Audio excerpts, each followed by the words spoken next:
বন্ধুরা দেখো, আজকে আমি বানাবো সুজি দিয়ে একদম দুর্দান্ত স্বাদের ভাপা পিঠে। প্রথমেই দেখো সুজি নিয়ে নিয়েছি। সুজিটাকে নিয়ে একটা বোলের মধ্যে নিয়ে ওর মধ্যে স্বাদ অনুসারে লবণ দিয়ে দিলাম। এবার ওর মধ্যে দিয়ে দিচ্ছি চিনি গুঁড়ো, দিয়ে জল দিলাম। জল দিয়ে ভালো করে ওটাকে আগে মেখে নেব।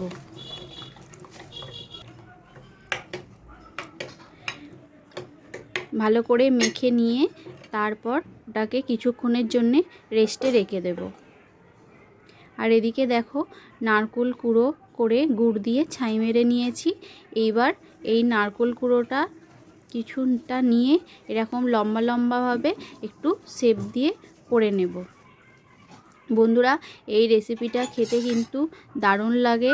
তোমরা একবার বাড়িতে অন্তত করে খাবে।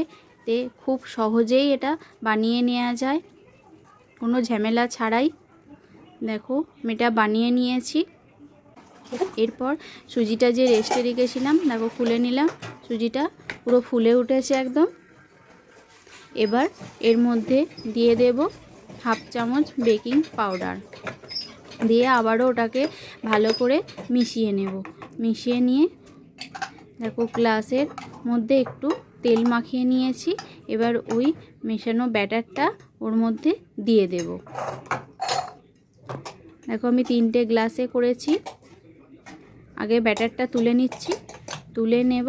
তুলে নেওয়ার পরে নারকেলের যে লম্বা লম্বা শেপ মতো করে রেখেছি সেইগুলো ওর মধ্যে দিয়ে দেব। পুরোটা একদম চাপা দিয়ে দিচ্ছি না, কারণ ওটা ভাপে বসানোর পর ওটা পুরো উপর দিকে উঠে আসবে। আর এদিকে দেখো, কড়াইতে জল দিয়েছি, জলটা ফুটতে শুরু করে দিয়েছে। আমি একটা স্ট্যান্ডের মধ্যে 3টে গ্লাস নিয়ে বসিয়ে দিলাম। বসিয়ে দিয়ে এবার এটাকে চাপা দিয়ে দেব। 15-20 মিনিট পর দেখো ফিরে আসছি। এই দেখো, আমার ভাপা পিঠে হয়ে গেছে। এবার এটাকে নামিয়ে নেব। যখন নামাবো তখন হালকা একটু ঠান্ডা করে নিতে হবে। গরম থাকলে তাহলে ওটা বেরোবে না। দেখো, বের করে নিয়েছি, কত সুন্দর হয়েছে। এবার একটা ছুরির সাহায্যে পিস পিস করে এটা কেটে নেব। বন্ধুরা, তোমাদের রেসিপিটা কেমন লাগলো জানিও।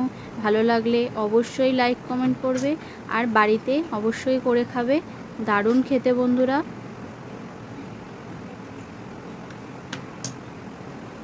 দেখো, সব একদম আমার রেডি হয়ে গেছে। ঠিক আছে বন্ধুরা, টাটা। আবার পরের ভিডিওয়ে তোমাদের সামনে চলে আসবো। Bye bye.